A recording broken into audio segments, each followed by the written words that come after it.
আজ Indian secular ফ্রন্টের ডাকে শিয়ালদা থেকে আরজিকর অভিমুখে শ্যামবাজার পর্যন্ত একটা প্রতিবাদী মিছিল ছিল।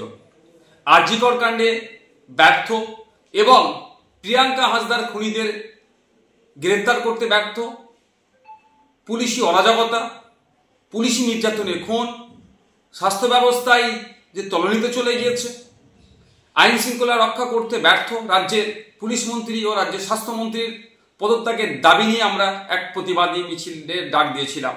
কিন্তু সকাল থেকে যেভাবে মুষলধারে কলকাতা শহর এবং শহরের আশপাশে বিভিন্ন জেলাতে বৃষ্টি হচ্ছে, ফলে যোগাযোগ ব্যবস্থা থেকে শুরু করে ট্রেনের যাতায়াতে তো সমস্যা হয়ে উঠছে। আমরা রাজ্য কমিটির পক্ষ থেকে আমরা বিবেচনা করলাম এই প্রাকৃতিক দুর্যোগের কারণে আমরা আমাদের এই আজকের শিয়ালদা থেকে আরজিকর অভিমুখে যে প্রতিবাদী মিছিলটা ছিল সেটাকে আমরা স্থগিত করলাম। অতি শীঘ্রই পরবর্তী তারিখ আপনাদের জানিয়ে দেওয়া হবে।